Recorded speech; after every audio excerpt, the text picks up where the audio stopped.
my sadness. My brother keeps me rustically at home. He bars me the place of brother, and the spirit of a father, which I think is within me, begins to mutiny against the servitude. I will no longer endure it, though yet I know no wise remedy how to avoid it. Yonder comes my master, your brother. Go apart, Adam, thou shalt hear how he will shake me up. Now, sir, what make you here? Nothing. I am not taught to make anything. Marry, sir, be better employed, and be not a while. Shall I keep your hogs and eat husks with them? What prodigal portion have I spent that I should come to such penury? Know you where you are, sir? Oh, sir, very well. Here in your orchard. Know you before whom, sir? I. Better than him I am before knows me. I know you are my elder brother, and in the gentle condition of blood you should so know me. What, boy? Come, elder brother, you are too young in this. Wilt thou lay hands on me, villain?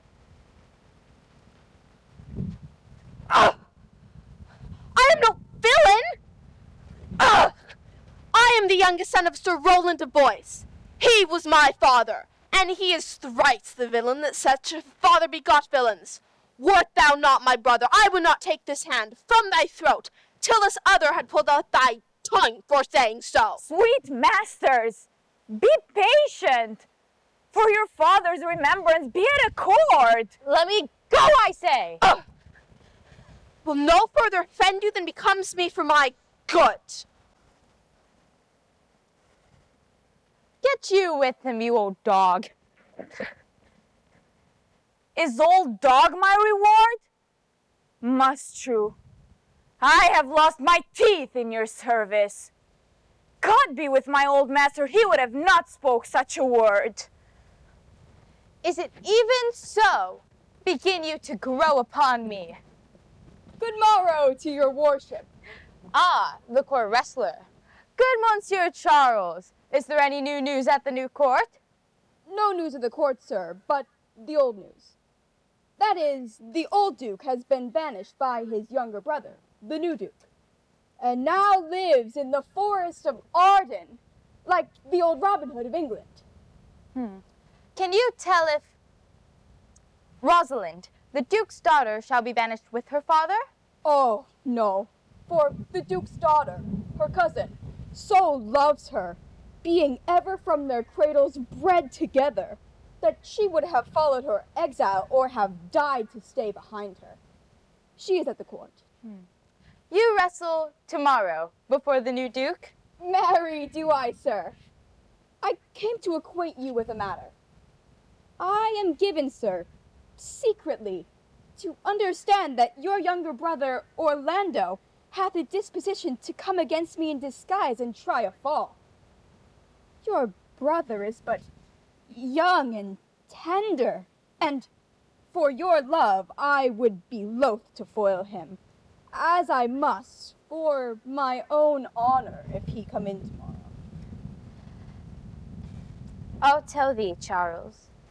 He is the stubbornest young fellow of France, full of ambition, a secret and villainous contriver against me, his natural brother. I had as lief thou didst break his neck as his finger, for I assure thee, and almost with tears I speak it, there is not one so young and so villainous this day living. Oh, I am heartily glad I came hither to you. If he come tomorrow, I'll give him his payment. And so God keep your worship. Farewell, good Charles. Now will I stir this brother. I do hope I shall see an end to him. For my soul, yet I know not why, hates nothing more than he.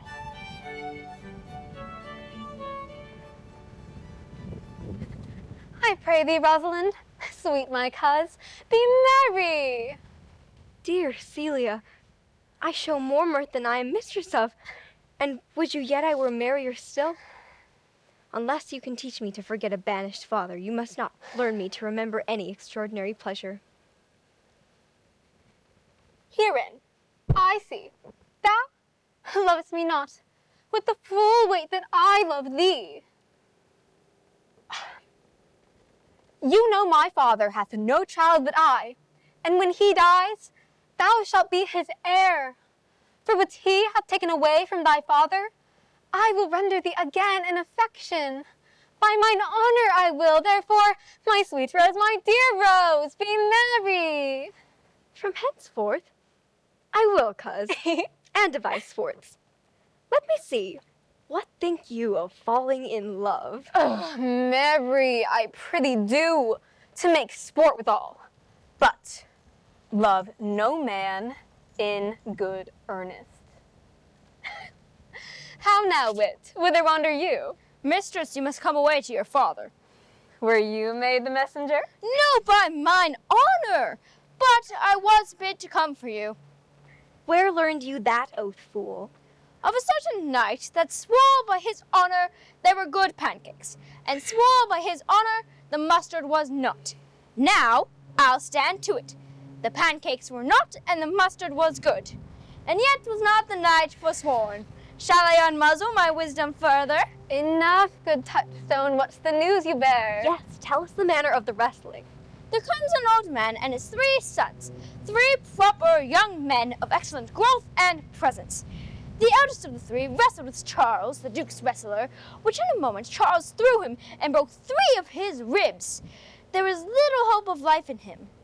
And so he served the 2nd, and so the 3rd. Yonder they lie, the poor old man, their father, making such pitiful dole over them, that all the beholders take his part with weeping. Alas, shall we see this wrestling, cousin? You must, if you stay here. Yonder, sure they are coming. Let us not stay to see it.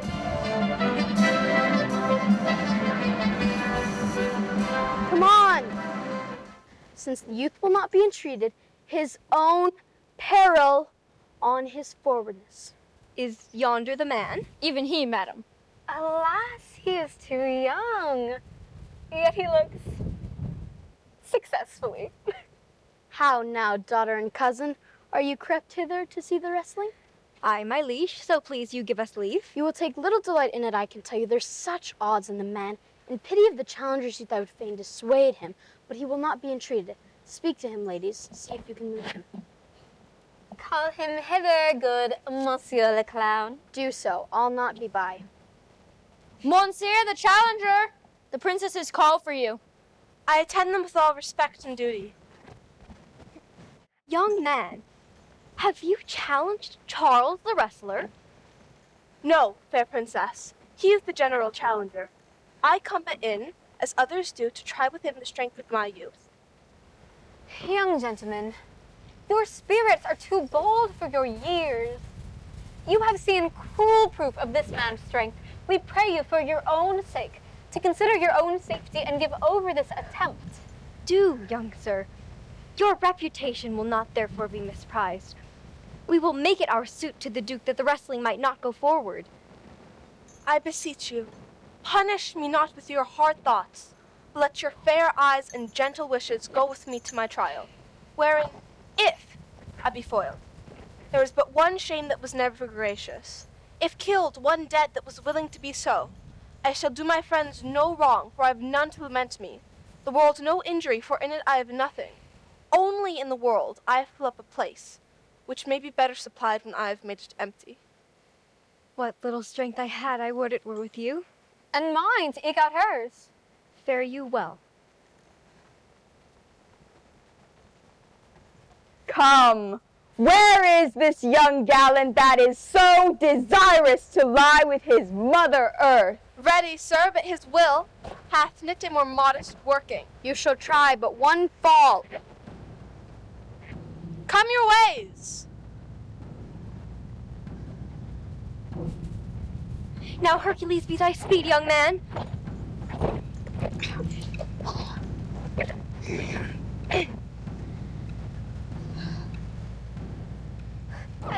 invisible so I can catch the strong fellow by the leg. Oh, excellent young man!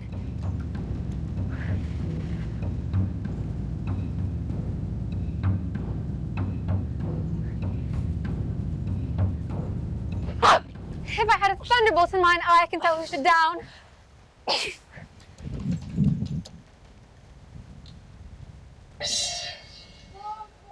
No! I beseech, your grace, I am not yet well breathed. How dost thou, Charles? He cannot speak, my lord. Bear him away. Wait, what is thy name, young man? Orlando, my liege, the youngest son of Sir Rowland de Boyce. Thou hast been son to some man else. The world esteemed thy father honorable, but I find him still mine enemy.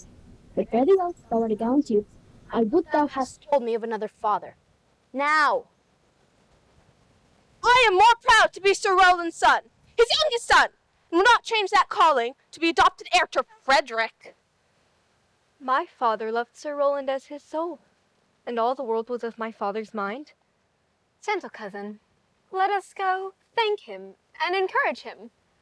My father's rough and envious disposition sticks me at heart. Sir,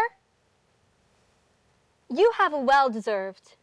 If you do keep your promises in love, but justly, as you have exceeded all promise, your mistress shall be happy. Gentle man, wear this for me. One out of suits with fortune who could give more, but that her hand lacks means. Fare you well. Aye, fare you well, fair gentle man.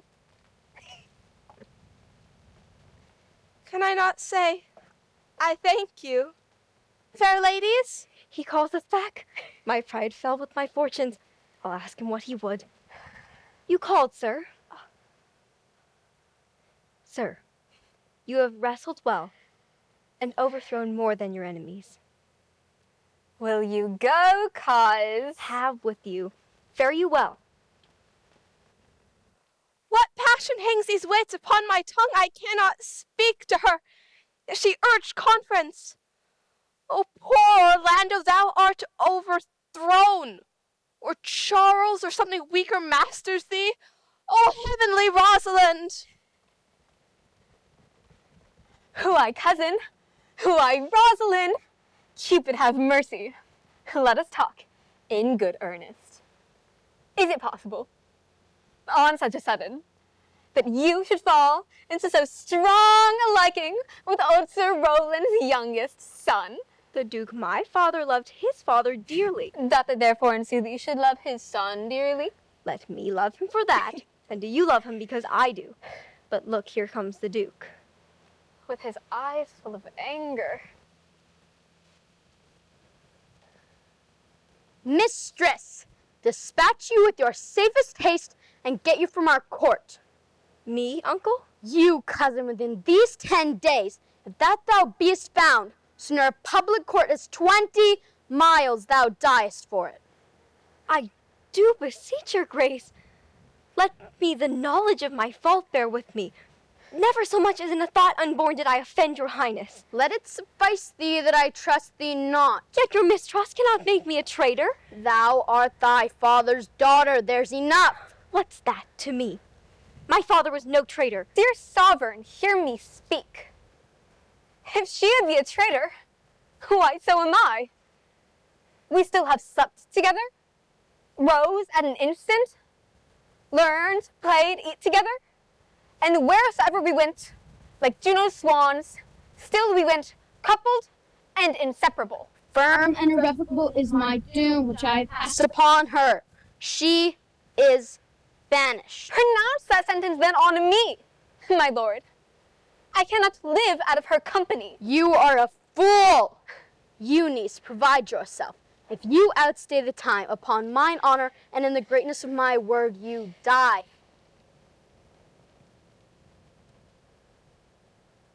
Oh, my poor Rosalind, whither wilt thou go?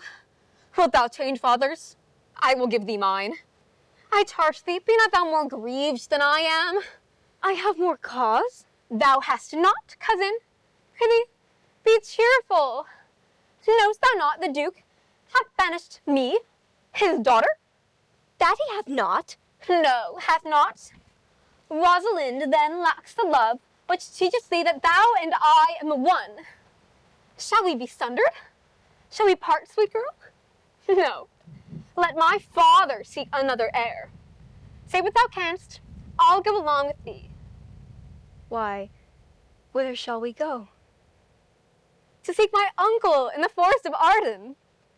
Alas, what danger will it be to us maids as we are to travel forth so far? Beauty provoketh thieves sooner than gold. I'll put myself in poor and mean attire, and with a kind of umber smirch my face. The like do you, and so shall we pass along and never stir assailants.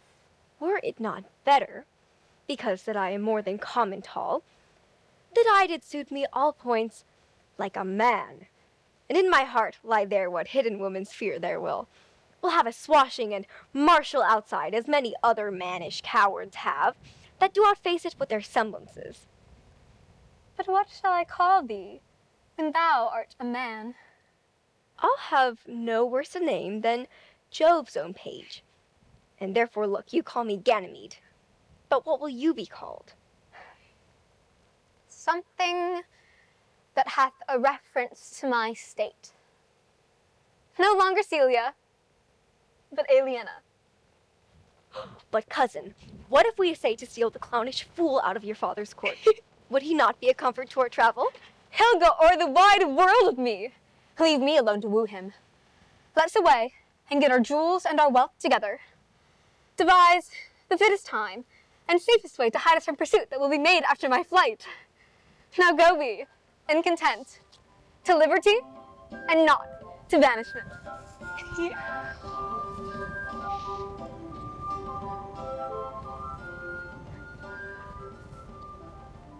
Now, my co-mate and brother in exile, hath not old customs made life more sweet than that of painted pomp? Are not these woods more free from peril than the envious court? Happy is your grace that can translate the stubbornness of fortune to so quiet and so sweet a style. Come, shall we go in and kill his venison? Indeed, my lord, the melancholy Jaques grieves at that. Today I saw him mourn a hunted stag that from a hunter's aim had taken a hurt. And what said Jaques? Did he not moralize a spectacle? Oh, yes, into 1,000 similes. And did you leave him in this contemplation? Indeed, my lord, weeping and commenting upon the sobbing deer. Go fetch him hither. I love to cope from these sullen fits, for then he is full of matter. I shall bring him to straight. Who's there? What? My young master? Oh, my gentle master. Oh, my sweet master. Oh, you memory of old Sir Roland. What make you here? Why, what's the matter? Oh, unhappy youth.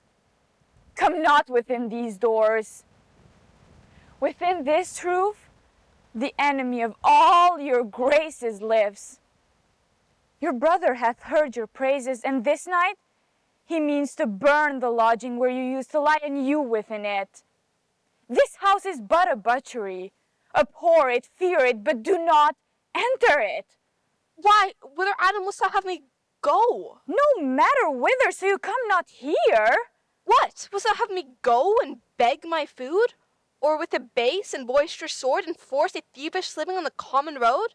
I rather will subject me to the malice of the diverted blood and bloody brother. But do not so. I have 500 crowns. The thrifty hire I saved under your fathers. Take that, and let me be your servant. I'll do the service of a younger man in all your business and necessities. Oh, good old man, we'll go along together, and ere we have thy useful wages spent, we'll light upon some settled low content. Master, go on, and I will follow thee to the last gasp with truth and loyalty. Oh, Jupiter, how weary are my spirits. I care not for my spirits if my legs were not weary. I could find it in my heart to disgrace my man's apparel and to cry like a woman. But I must comfort the weaker vessel, as doublet and hose ought to show itself courageous to petticoat. Therefore, courage, good Aliena. I pray you, bear with me. I cannot go no further. For my part, I'd rather bear with you than bear you. Well, this is the forest of Arden. Now am I in Arden. The more fool I, when I was at home, I was in a better place. But travelers must be content. Aye, be so, good Touchstone. But look you, who comes here, a young man and an old in solemn talk.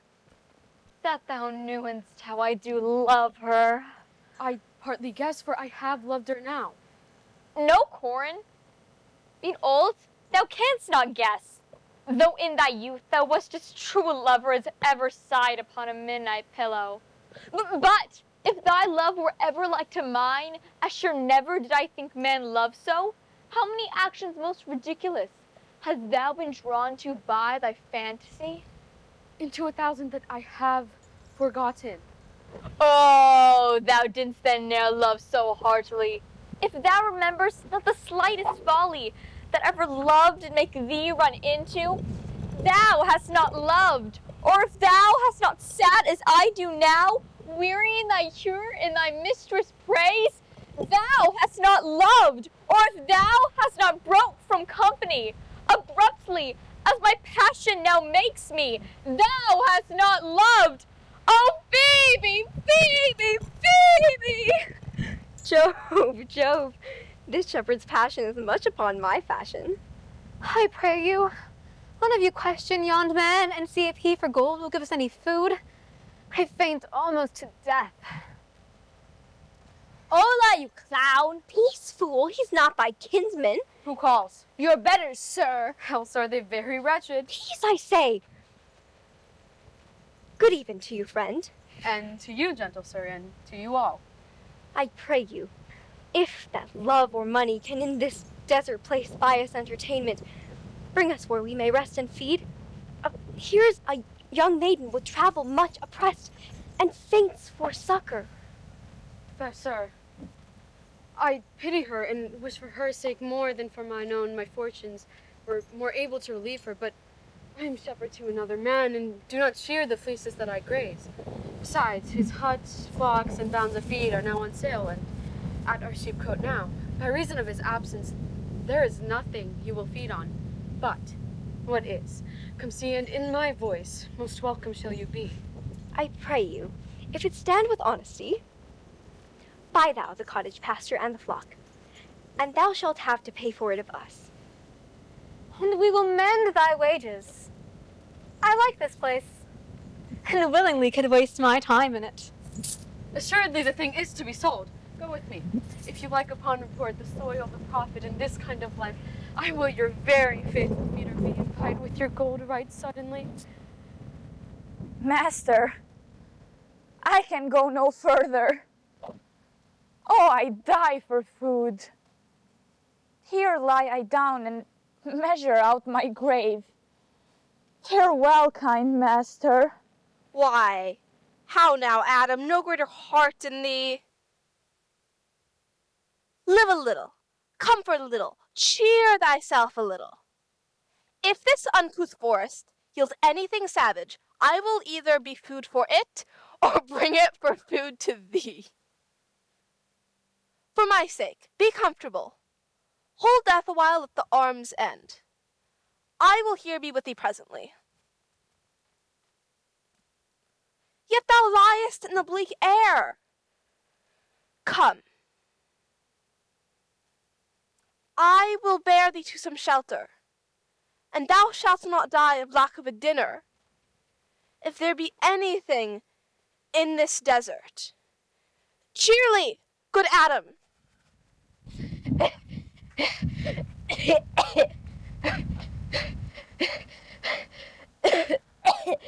A fool! A fool! I met a fool in the forest! tomorrow, fool, quoth I. No, sir, quoth he, call me not fool till heaven hath sent me fortune. And then he drew a dial from his poke and, looking on it with lackluster eye, says very wisely, It is 10 o'clock. Thus we may see, quoth he, how the world wags. 'Tis but an hour ago since it was 9, and after 1 hour more, 'twill be 11.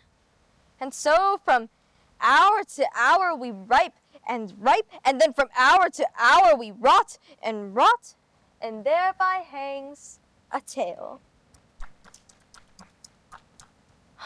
O noble fool, O worthy fool, motley's the only wear. What fool is this? A worthy fool, one that hath been a courtier. Oh, that I were a fool.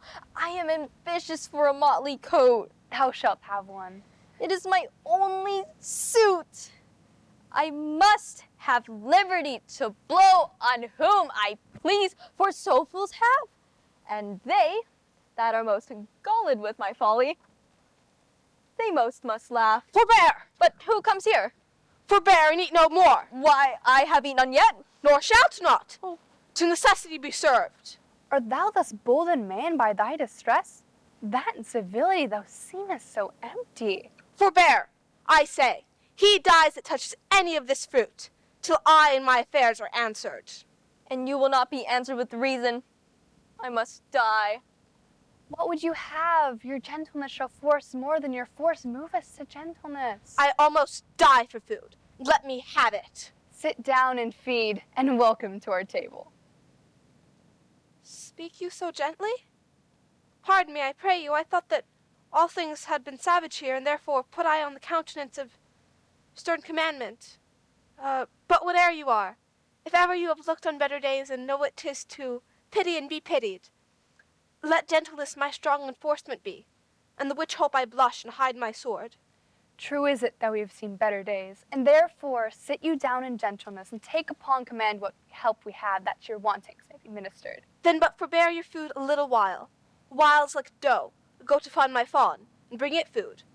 There is an old poor man, who after me many a weary step limped in pure love, till he be first sufficed. Oppressed with 2 weak evils, age and hunger, I will not touch a bit. Go find him out, we will nothing waste to your return. I thank ye, and be blessed for your good comfort. Thou seest, we're not all alone unhappy. This wide and universal theater presents more woeful pageants than the scene wherein we plan. All the world's a stage, and all the men and women merely players. They have their exits and their entrances, and one man in his time plays many parts, his acts being 7 ages.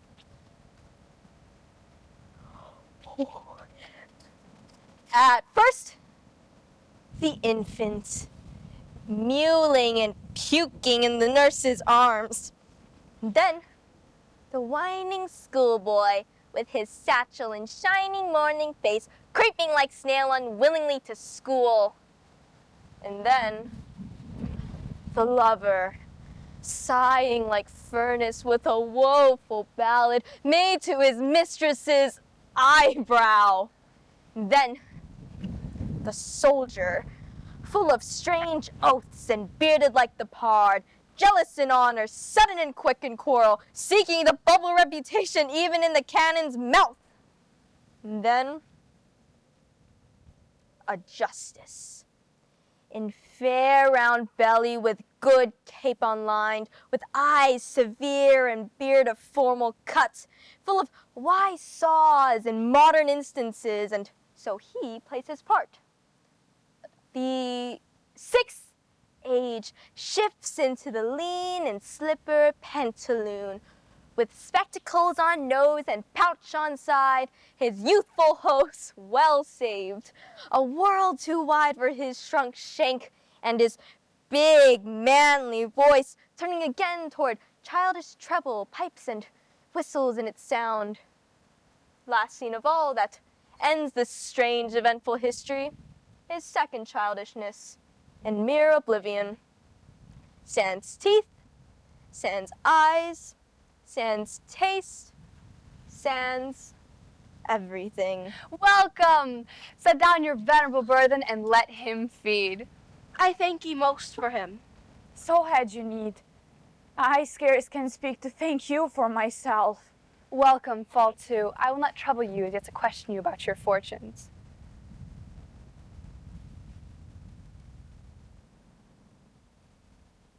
If you were the good Sir Roland's son, as you whispered faithfully were, be truly welcome hither. I am the Duke that loved your father. Good old man, thou art right welcome as thy master is. Duke Frederick hath made his pleasure clear. I'm to find mine errant brother out and bring him back to court, dead or living, within this 12-month. And if I should fail, my lands and everything that is mine worth seizure shall he seize into his hands. Oh, that his highness do my heart in this. I never loved my brother in my life.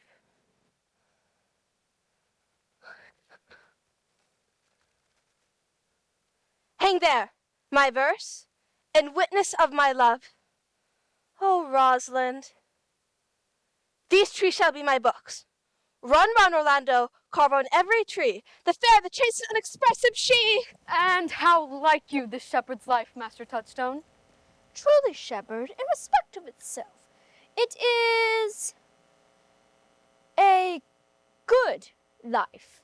Hast any philosophy in thee, shepherd? No more, but that I know the more one sickens, the worse at ease he is, and that he that wants money, means, and content is without 3 good friends. Such one is a natural philosopher. Wast ever in court, shepherd? No, truly. Then thou art damned. Nay, for not being at court? Your reason? Why, if thou never wast at court, thou never sawest good manners. And if thou never sawest good manners, then thy manners must be wicked. And wickedness is sin, and sin is damnation. Thou art in a parlous state, shepherd. Not a whit, Touchstone. Those that are good manners at the court are as ridiculous in the country as the behavior of the country is most mockable at the court.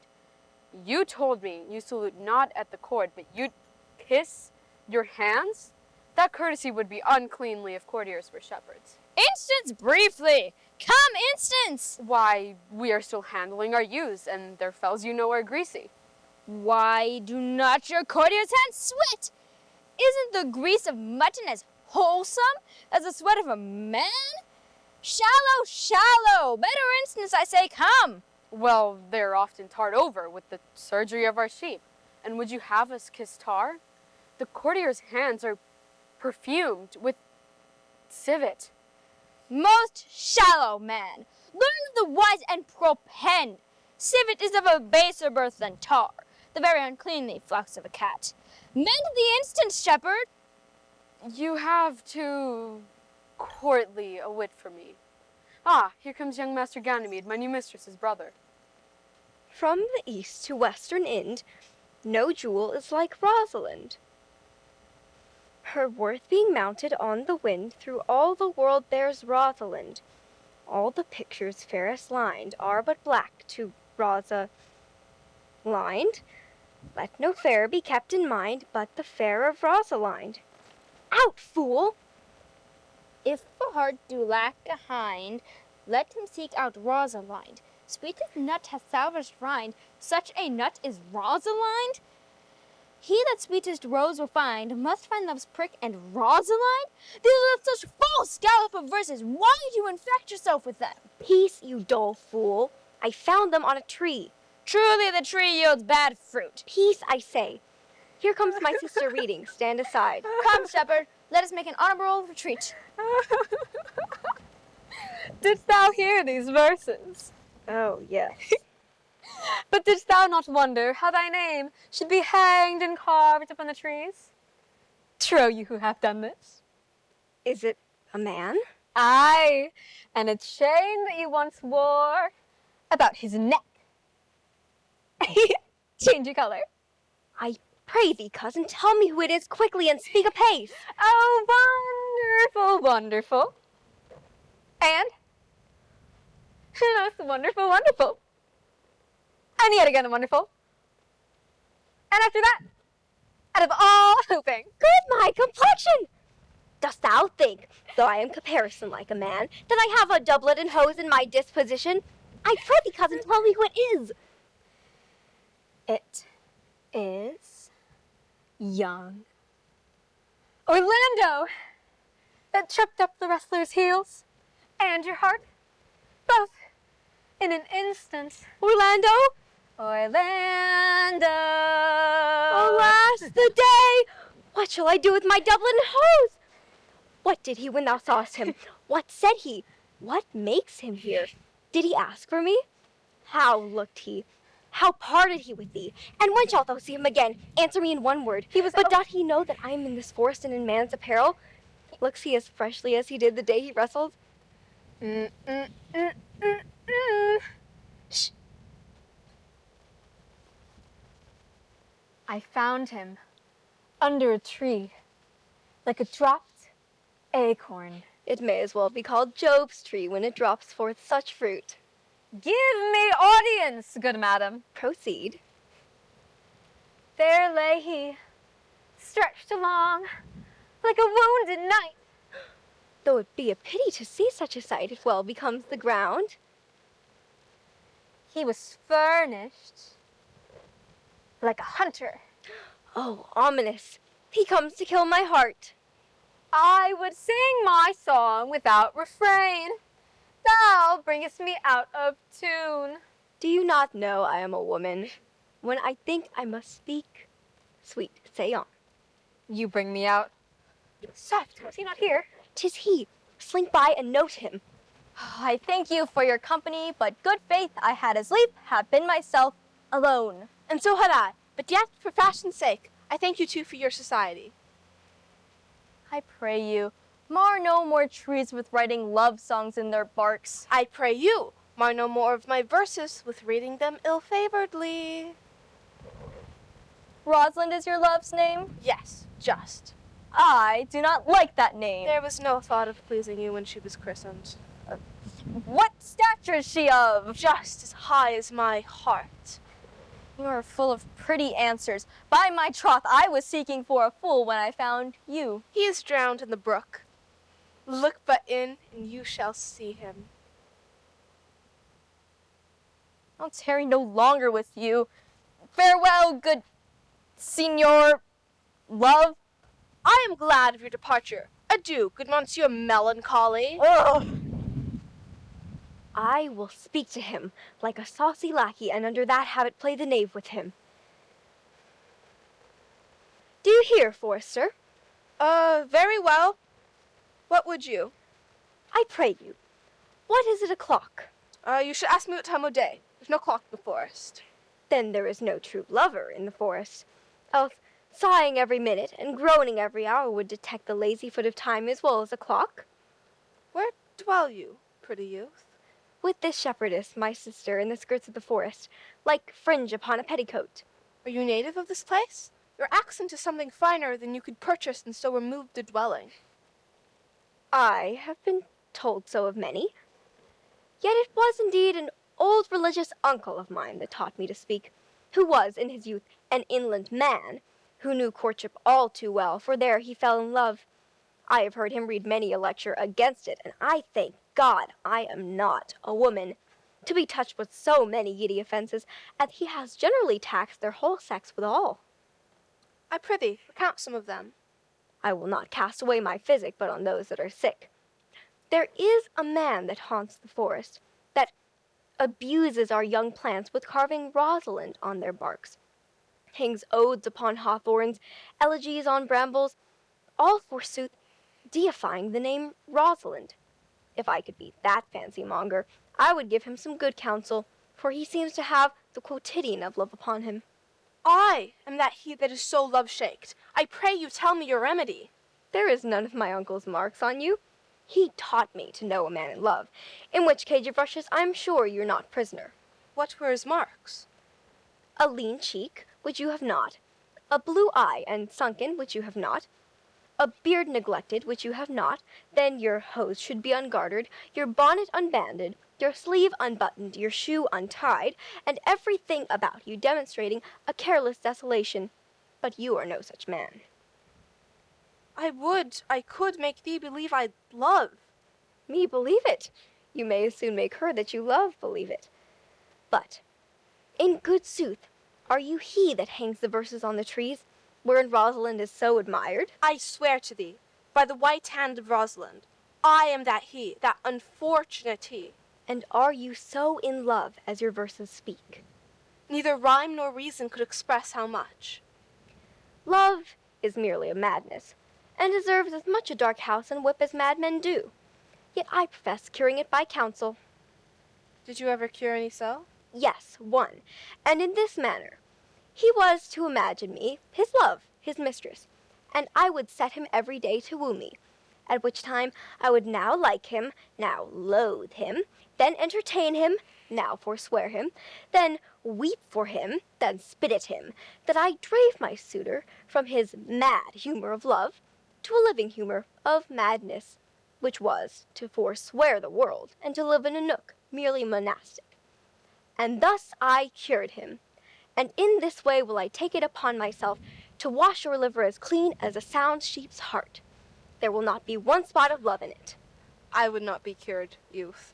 I would cure you, if you would but call me Rosalind and come every day to my hut and woo me. Now, by the faith of my love, I will. Tell me where it is. Go with me to it, and I'll show it you. And by the way, you will show me where in the forest you live. Will you go? With all my heart, good youth. Nay, you must call me Rosalind. Come, sister, will you go? Come apace, sweet Audrey. I will fetch up your goats, Audrey. And how, Audrey? Am I the man yet? Doth my simple feature content you? Your features? Lord warrant us, what features? I am here with thee and thy goats as a most capricious poet, honest Ovid was amongst the Goths. Truly I would the gods had made thee poetical. I do not know what poetical is. Is it honest, in deed and word? Is it a true thing? And you wish, then, that the gods had made me poetical? I do truly, for thou swearest to me thou art honest.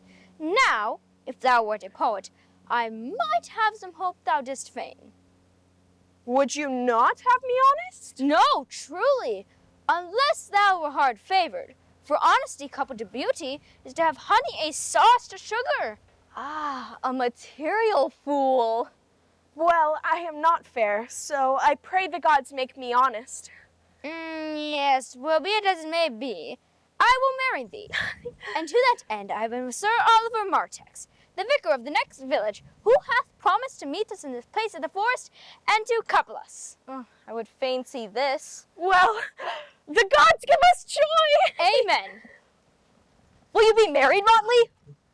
As the ox hath his bow, sir, the horse his curb, the falcon her bells. So man hath his desires, and as pigeons bill, so wedlock would be nibbling. And will you, being a man of your breeding, be married under a bush like a beggar? Get you to church and have a good priest that can tell you what marriage is.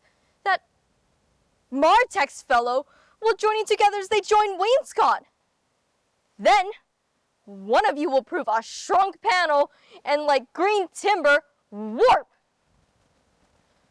Warp. If he is not like to marry me well, then not being well married, it'll be a good excuse for me hereafter to leave my wife. Oh, go thou with me, and let me counsel thee. Come, sweet Audrey. We must be married, or we must live in bawdry. Never talk to me, I will weep. Do, I prithee. But yet, have the grace to consider that tears do not become a man. But have I not cause to weep? Has good cause, as one would desire. Therefore weep. But why did he swear he would come today and comes not? Nay, certainly there is no truth in him. Do you think so? Not true in love? Yes, when he is in. But I think he is not in. You have heard him swear downright he was. Oh, that's a brave man. He writes brave verses, speaks brave words, swears brave oaths, and breaks them bravely. Who comes here? Mistress and master, you've oft inquired after the shepherd that complained of love. Who you saw sitting by me on the turf, praising the proud, disdainful shepherdess that was his mistress. Well, and what of him? If you will see, pageant truly played between the pale complexion of true love and the red glow of scorn and proud disdain. Go hence a little, and I shall conduct you if you will mark it. Oh, come, let us remove. The sight of lovers feedeth those in love. Bring us to the sight, and you shall say, I'll prove a busy actor in their play. Sweet Phoebe, do not scorn me, do not. Say that you love me not, but say not so in bitterness. The common executioner, whose heart the accustomed sight of death makes hard, falls not the axe upon the humble neck, but first begs pardon. Will you sterner be than he that dies and lives by bloody drops? I would not be thy executioner. I fly thee, for I would not injure thee. Thou tellest me there's murder in mine eye? 'Tis pretty, sure, and very probable that eyes that are the frailest and softest things, who shut their coward gates on enemies, should be called tyrants, butchers, murderers.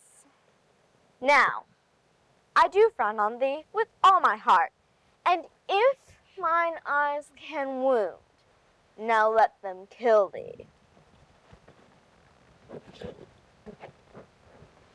Now counterfeit to swoon.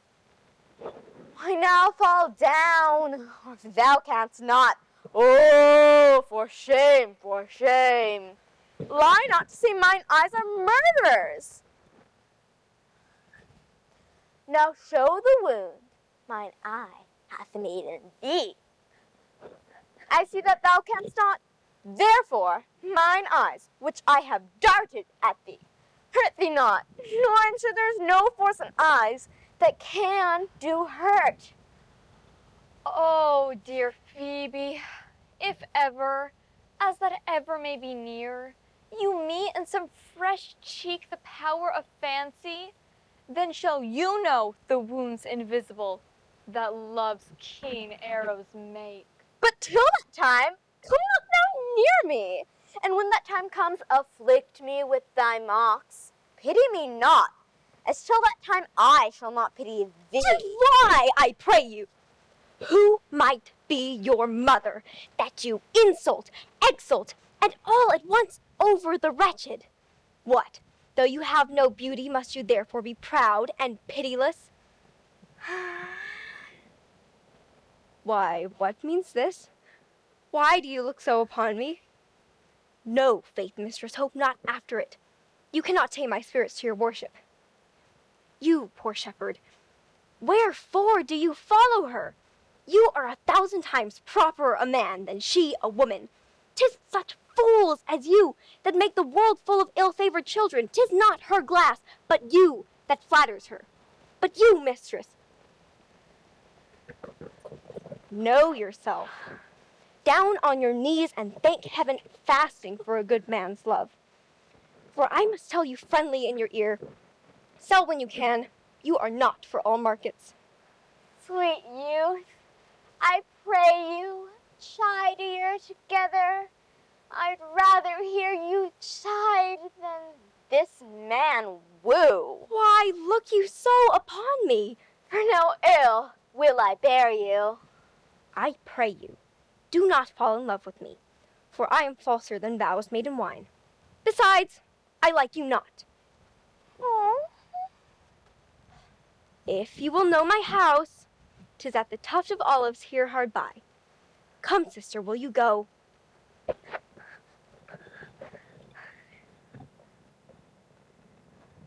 dead shepherd. Now I find thy saw of might. Whoever loved, but loved not at first sight.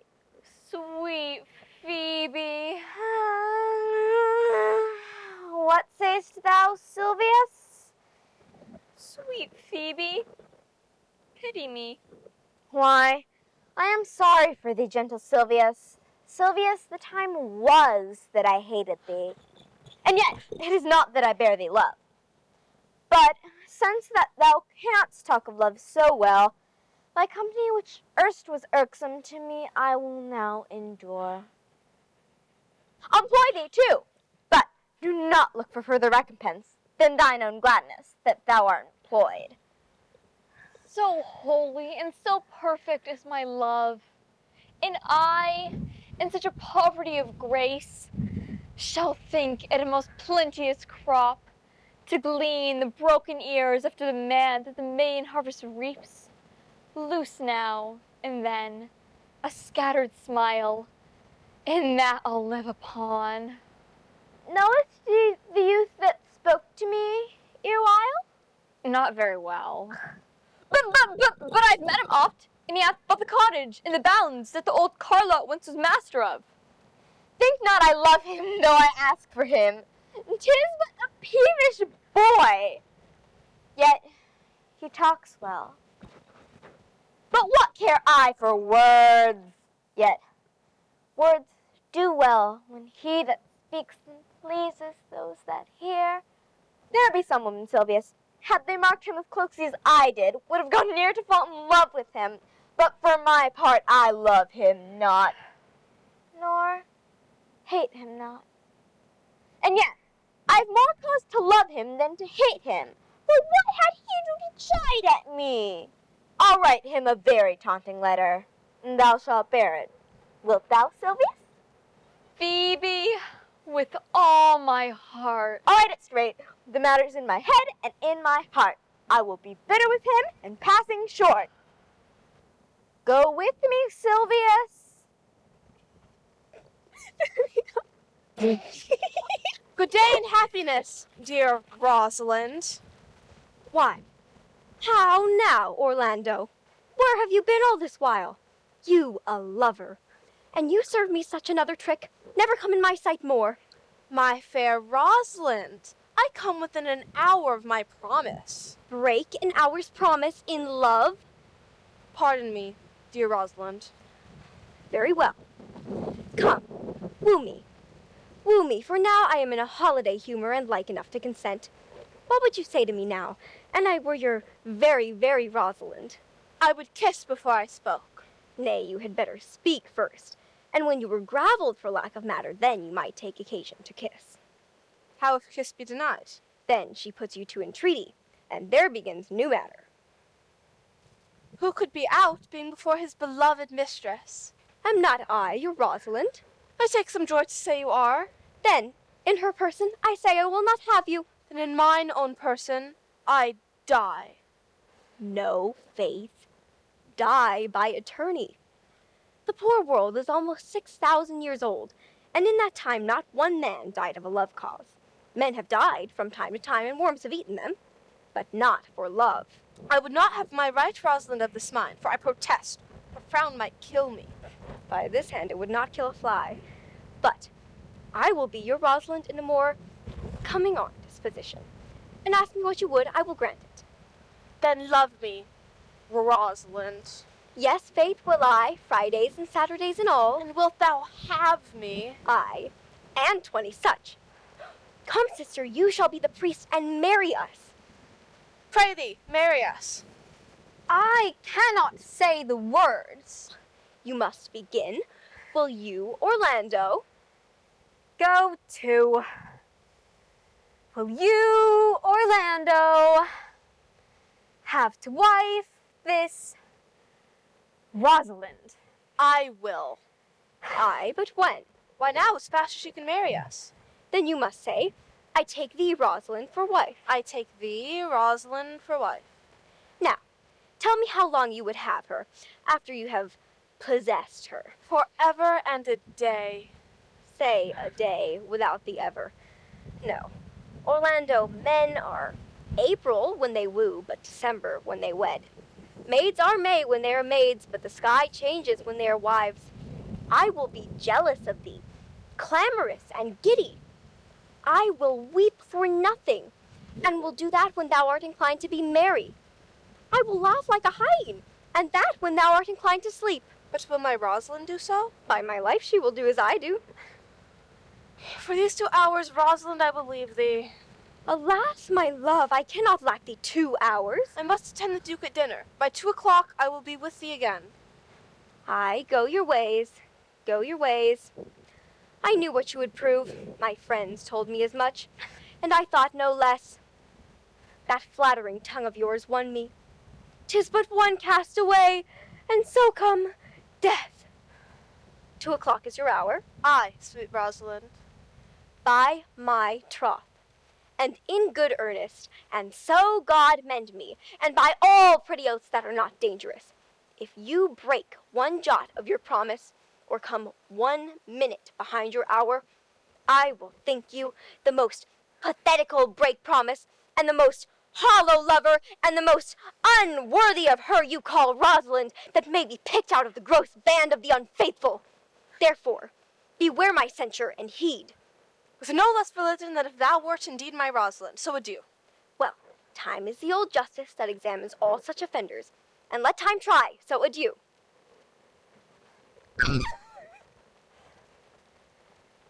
have simply misused our sex in your love. Great! Oh, cuz, my pretty little cuz, that thou did know how many fathom deep I am in love.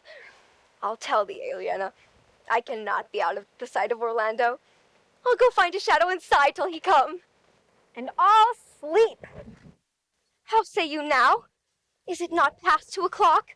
And here much Orlando. But look who comes here. My errand is to you, fair youth. My gentle Phoebe, bid me give you this. I know not the contents, but, as I guess, by the stern brow and waspish action which he did use in writing of it, there's an angry tenor. Pardon me, I am but as a guiltless messenger. Patience herself would startle at this letter. But, shepherd, this is a letter of your own device. No, I protest. I know not the contents. Phoebe did write it.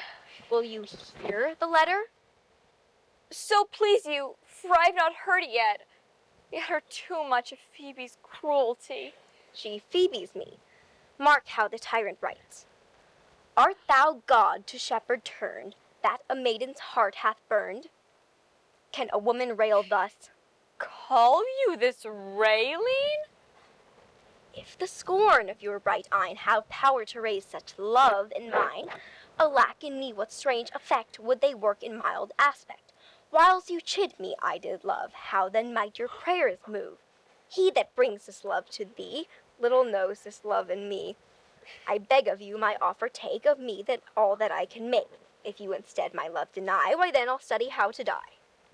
Call you this chiding? Alas, poor shepherd. Do you pity him? No, he deserves no pity. Wilt thou love such a woman? What, to make thee an instrument and to play false strains upon thee? Not to be endured. Well, go your way to her, for I see love hath made thee a tame snake, and say this to her, that if she love me, I charge her to love thee. If she will not, I will never have her, unless thou entreat for her. If you be true a lover, hence, and not a word, for here comes more company. Good morrow, fair ones. Pray you, if you know, where in the purlieus of this forest stands a sheepcote fenced about with olive trees? West of this place, down in the neighbor bottom. But at this hour the house doth keep itself. There's none within. If that and I may profit by a tongue, then I should know you by description. Are you not the owner of the house I did inquire for? It is no boast, being asked, to say we are. Orlando doth commend him to you both.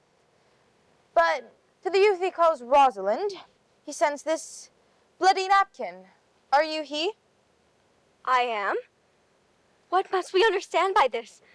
Ah, some of my shame, if you will know of me, what man I am, and how and where and why this handkerchief was stained. I pray you, tell it. When last the young Orlando parted from you both, he left a promise to return within an hour. And pacing through the forest, chewing the food of sweet and bitter fancy, lo, what befell! He cast his eye aside, and mark what object did present itself. A wretched, ragged man, o'ergrown with hair, lay sleeping on his back. Under a bush, a lioness, with udders all drawn dry, lay couching, head on ground, with cat-like watch for when that the man should stir.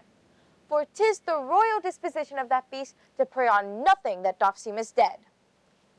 This seen, Orlando did approach the man, and found it was his brother, his elder brother. Oh, I have heard him speak of that same brother. And he did render him the most unnatural that lived amongst men. And well he might so do, for well I know he was unnatural. But to Orlando, did he leave him there, food to the sucked and hungry lioness? Twice did he turn his back and purpose so. But kindness, nobler ever than revenge, and nature, stronger than his just occasion, made him give battle to the lioness, whom quickly fell before him. And hurtling from a miserable slumber, I awaked. Are you his brother? Wast you he rescued? Wast you that did so oft contrive to kill him? 'Twas I, but 'tis not I. I shame not to tell you what I was, for my conversion so sweetly tastes being the thing I am. But of the bloody napkin? By and by. When I last had told him all, as to how I came to this desert place, in brief, he led me unto the gentle Duke, who gave me fresh array and entertainment, committing me unto my brother's love, who led me instantly to his cave, there stripped himself, and here upon his arm the lioness had torn some flesh away, which all this while had bled. And now he faints, and cried upon fainting on Rosalind. Brief, I recovered him, bound up his wound, and given some small space, being strong at heart, he sent me hither, stranger as I am, to tell this story, in hopes that you may excuse his broken promise, and to give this napkin, dyed in his blood, unto the shepherd youth he in sport doth call his Rosalind. Why, how now, Ganymede? Sweet Ganymede. Many will swoon when they do look on blood. There is more in it. Cousin Ganymede. Look, he recovers. Oh, I would I were at home. We'll lead you thither. Be of good cheer, youth. You a man. You lack a man's heart. So I do. Sirrah, a body would think this was well counterfeited. I pray you, tell your brother how I counterfeited to swoon. Hi-ho! This was no counterfeit. There is too great testimony in your complexion that it was a passion of earnest. Counterfeit, I assure you. Well then, take a good heart and counterfeit to be a man. So I do, but I should have been a woman by right. Come, you look paler and paler. Pray you draw homewards. Good sir, go with us. That will I not, for I must bear answer back. How you excuse my brother, Rosalind. I shall devise something, but pray you, commend my counterfeiting to him. Will you go, sister? Is possible that on so little acquaintance you should like her, that but seeing you should love her, and loving woo, and wooing she should grant? And will you persever to enjoy her? Call neither the giddiness of it in question, the poverty of her, the small acquaintance, my sudden wooing, nor her sudden consenting. But say with me, I love Aliena. Say with her that she loves me. Consent to both that we may enjoy each other. It shall be to your good, for my father's house and all revenue that was owed to Roland's shall I estate upon you. And here live and die a shepherd. You have my consent. Let your wedding be tomorrow. Thither will I invite the Duke. Go you and prepare Aliena, for look you, here comes my Rosalind. God save you, brother. And you, fair sisters. Oh, my dear Orlando, how it pains me to see thee wear thy heart in a scarf. It is my arm. I thought thy heart had been wounded with the claws of a lioness. Wounded it is, but with the eyes of a lady. Did your brother tell you how I counterfeited to swoon when I saw your handkerchief? Aye, and greater wonders than that. Oh, I know where you are.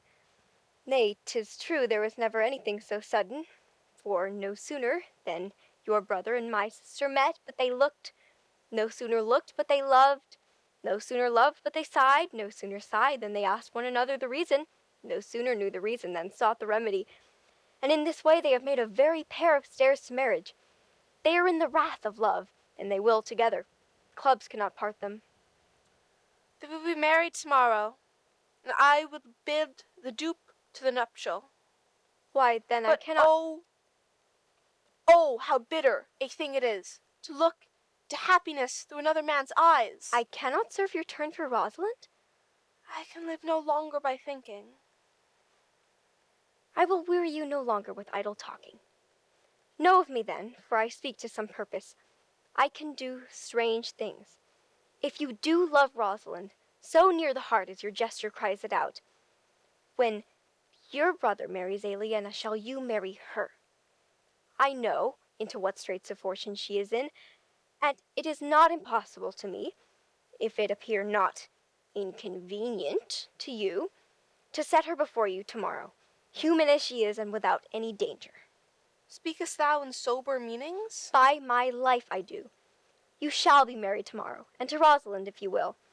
But look you, who comes here, a lover of mine and a lover of hers. Youth, you have done me much ungentleness, showing the letter that I writ to you. I care not if I have.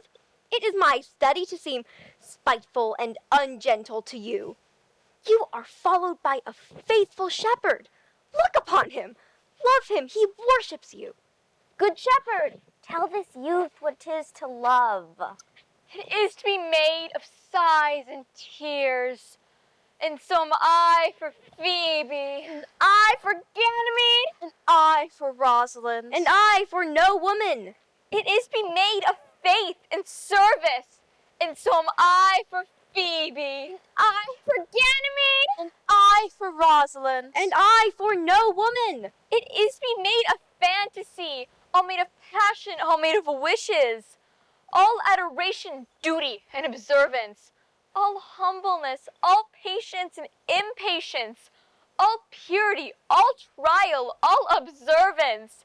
And so am I for Phoebe. I for Ganymede. I for Rosalind. And I for no woman. If this be so, why blame you me to love you? If this be so, why blame you me to love you? If this be so, why blame you me to love you? Who do you speak to? Why blame you me to love you? To her who is not here, nor doth not hear. I pray you, no more of this. 'Tis like the howling of Irish wolves against the moon. I will help you if I can. I would love you if I could.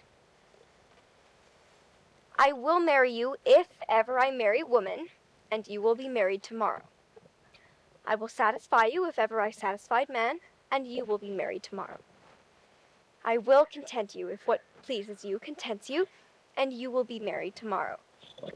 As you love Rosalind, meet.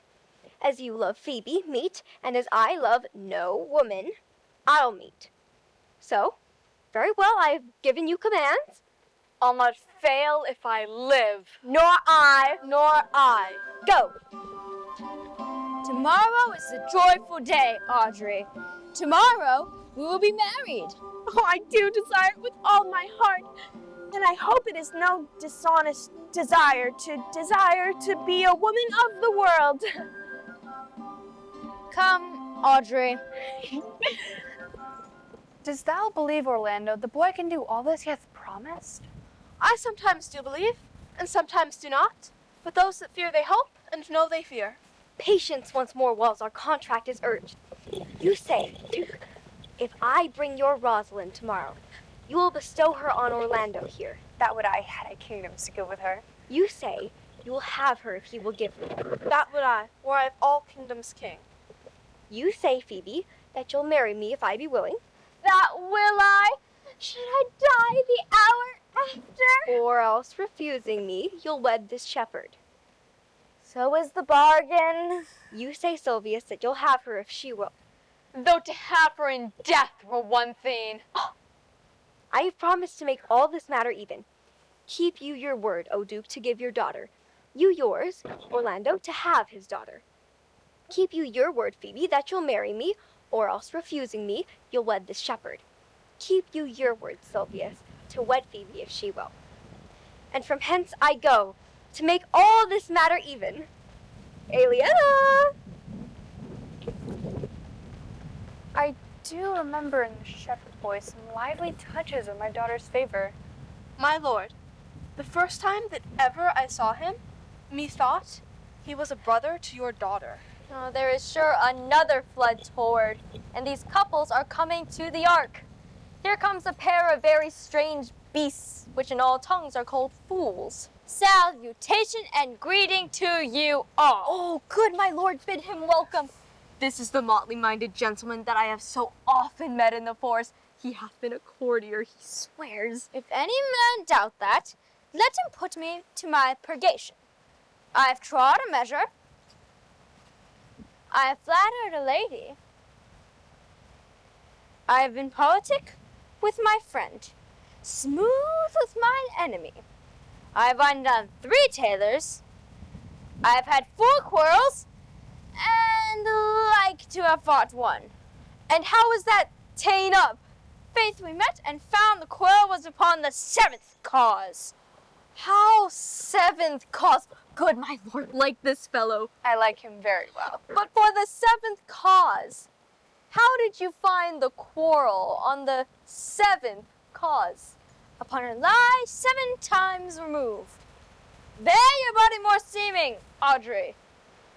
Can you nominate in order now the degrees of the lie? Oh, sir, we quarrel in print by the book, as your books for good manners. I will name you the degrees. The first, the retort, courteous. The second, the quip, modest. The third, the reply, churlish. The fourth, the reproof, valiant. The fifth, the counter-trick, quarrelsome. The sixth, the lie with circumstance. The seventh, the lie direct. All these you may avoid, but the lie direct. And you may avoid that too with an if, as, if you said so, then I said so. Your if is the only peacemaker. Much virtued in if. Oh, is this not a rare fellow, my lord? He's as good at anything, and yet a fool. To you I give myself, for I am yours. To you I give myself, for I am yours. If there be truth in sight, you are my daughter. If there be truth in sight, or my Rosalind. If sight and shape be true, why then, my love, adieu. I'll have no father if you be not he. I'll have no husband if you be not he. Nor ne'er wed woman if you be not she. Oh, my dear niece, welcome thou art to me, even daughter welcome in no less degree. I will not eat my word, now thou art mine. Thy faith, my fancy, to thee doth combine.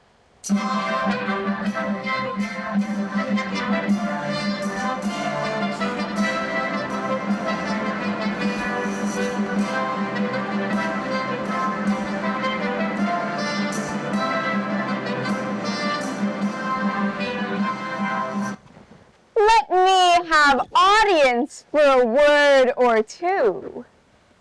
I am the second son of old Sir Roland, that bring these tidings to this fair assembly.